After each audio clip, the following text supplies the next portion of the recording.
Question 26, Part B. The location of Sorong is 1 degree south, 131 degrees east, and the location of Darwin is 12 degrees south, 131 degrees east. Part 1. What is the difference in the latitudes of Sorong and Darwin?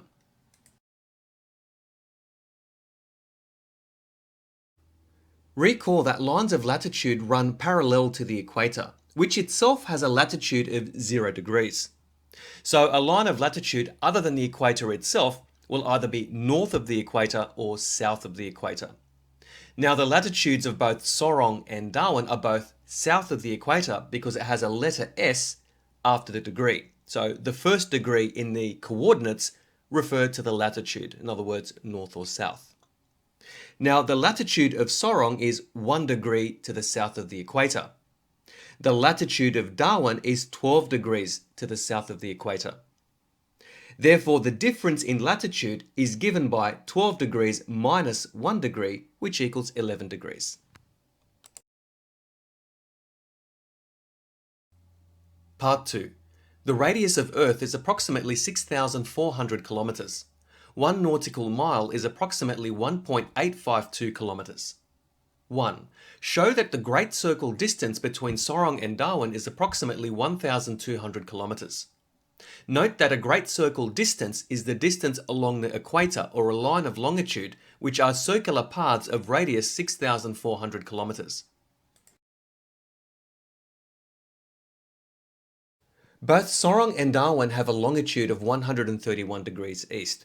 So we can say that Sorong and Darwin lie on the same line of longitude or meridian. Hence they lie on a great circle, which is a circle of radius 6,400 kilometers. Now we can use the arc length of a circle formula, that is 2 pi r times the angle between the two cities over 360 degrees to find the distance between the two cities. So in this case, distance is equal to 2 times pi times the radius of the Earth, which is 6,400 kilometers, multiplied by 11 degrees, which is the difference in latitude between the two cities, which we found in part 1, over 360 degrees, which is the number of degrees in a full circle. So evaluating this part of the expression here, we get 1,228.711 and so on kilometers, which rounds to 1,200 kilometers correct to two significant figures. Therefore, the distance between Sorong and Darwin is approximately 1,200 kilometers as required.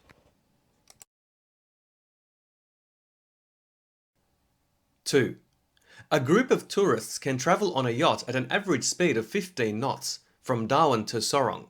They need to complete this trip in 48 hours or less. Will this be possible? Use suitable calculations with appropriate units to justify your answer. Note that a knot is a unit of speed where 1 knot is equal to 1 nautical mile per hour.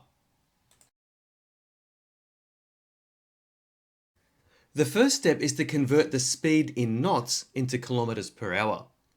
Now from the definition of a knot, 15 knots is equal to 15 nautical miles per hour, and 1 nautical mile is approximately 1.852 kilometers.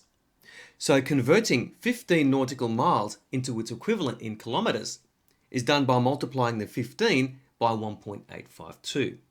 So 15 knots is equal to 15 times 1.852 kilometers per hour, which equals 27.78 kilometers per hour. Now the time taken to travel 1,200 kilometers, which is the distance from Darwin to Sorong, at a speed of 27.78 kilometers per hour is given by 1,200, so that's the distance, divided by the speed of 27.78, which equals 43.196 and so on hours. And that is less than the 48 hours. That is the upper limit of the time taken to travel 1,200 kilometers. Hence, the trip is possible.